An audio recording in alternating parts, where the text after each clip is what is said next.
pakai ini tes. Tes dulu dong. Tes dulu. Tes dulu dong. Oke, baca dulu. Wah, kaget nggak? Nggak kaget. Oke, jangan lupa like and subscribe channel ini biar tahu kisah seru lanjutannya. Bismillahirrahmanirrahim. Assalamualaikum warahmatullahi wabarakatuh. Alhamdulillahil karim ar-Rahman 'allamal Qur'ana khalaqal insana 'allamahul bayan. Asyhadu an la ilaha illallah wahdahu la syarikalah wa asyhadu anna Muhammadan abduhu wa rasuluhu la nabiyya ba'dahu wa la rasula ba'dahu amma ba'd. Alhamdulillah, semakin yakin diri kita ketika kita mengupas tuntas tentang kesehatan, tentang penyakit, tentang yang ada di dalam diri kita, tentang bagaimana secara Islam sudah mengatur sedemikian rupa tingkatan imunitas tubuh kita, bagaimana spiritual yang bisa mendominasi diri kita, hampir 50%, 20% emosi, 20% mental, 10% fisik. Artinya adalah ketika spiritual, ibadah kita, bacaan Quran kita bisa menambah iman dan imun sebenarnya. Tapi lagi-lagi ketika kita di masa pandemi ini, ketika kita lagi ada di posisi di mana COVID-19 sedang mendominasi dunia pada umumnya, khususnya Indonesia, tapi lagi-lagi umat Islam kok nggak kembali lagi kepada apa yang dijanjikan Allah dan dijanjikan oleh Rasulullah SAW. Coba kalau kita sama-sama kembali, yang membuat atau menambahkan imunitas kita apa? Yakni Quran, dengan bacaan Quran dan ibadah-ibadah kita kepada Allah Subhanahu wa taala. Nah, di episode sebelumnya saya sampaikan tentang bagaimana rekomendasi syariat tentang menggunakan bahan alami dalam pengobatan. Di episode sebelumnya pembahasan tentang madu, ya, tentang madu. Kita tahu madu ini luar biasa sekali kandungan-kandungan di dalamnya. Jadi madu ini alami yang Allah juga ciptakan melalui binatangnya lebah. Bahkan di surah An-Nahl dijelaskan di ayat 68 sampai 69. Nah, di pembahasan yang kedua, ini ada habbatus sauda. Habbatus sauda ini kalau bahasa Latinnya Nigella sativa, ini bahan alami yang punya kandungan yang sangat luar biasa, yang bahkan bagus untuk tubuh kita. Bahkan di dalam hadis sahih yang mulia, kata Rasulullah SAW bersabda, "Alaikum bihadhil habbatus sauda fa inna fiha shifaa'un min kulli da' illa sam." Konsumsilah habbatus sauda, karena sesungguhnya di dalam terdapat penawar atau penyembuh bagi segala penyakit kecuali kematian. Hadis riwayat Bukhari dan Muslim. Nah, tinggal bagaimana kita sebagai umatnya Nabi Muhammad SAW mempercayai, meyakini tentang bagaimana khasiat dan kehebatan habbatus sauda. Habbatus sauda itu sebenarnya kalau kita terus konsumsi dalam diri kita, kita rutinkan minum di dalam tubuh kita, ini punya efek yang luar biasa untuk sakit di dalam tubuh. Saya pernah ada pasien yang ketika berobat, kemudian dia nanya sama saya, saya harus minum obat apa? Saya harus rutinkan obat apa?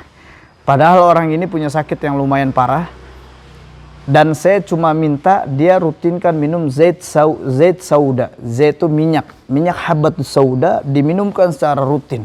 Subhanallah, ternyata lendiran di dalam paru-paru itu yang sudah menggenang air begitu banyak, itu biidnillah, itu terangkat dan sembuh dengan izin Allah Subhanahu wa taala. Bahkan kalau kita punya luka, kita pernah kena luka, saya pernah tangan saya tergores cutter, kan tajam ya, tajam banget tuh. Tergores cutter, cukup kita taburin bubuk habbatus sauda, biidnillah rapat. Jadi nggak perlu kita merapatkan dengan cara yang lain. Karena habbatus sauda adalah, kata Rasulullah SAW, terdapat penawar bagi semua penyakit. kecuali kematian. Kematian ini yang kita nggak bisa pungkiri dan kita nggak bisa hindari. Makanya kalau kita sudah mendapatkan informasi dalam hadis sahih yang mulia, kalau orang-orang yang beriman kepada Allah, ketika informasi ini datangnya dari Allah, ketika informasi ini datangnya dari Rasulullah SAW, jawabannya hanya mengucapkan sami'na wa ata'na. Kami dengar, kami taat.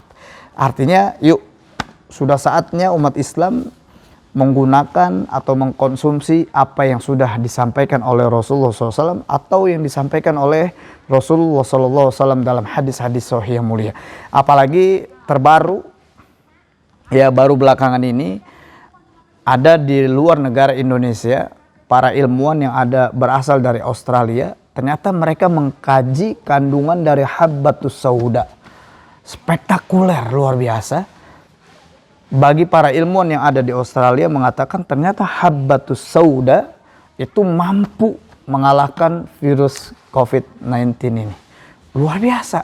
Tapi menariknya adalah informasi yang disampaikan oleh orang-orang kafir, orang-orang di luar Islam, itu umat Islam langsung bergegas. Wih gila, habbatus sauda bagus. Langsung berbondong-bondong kita mencari habbatus sauda. Padahal 1400 tahun yang lalu Rasulullah sudah sampaikan ini dalam hadis sahih yang mulianya.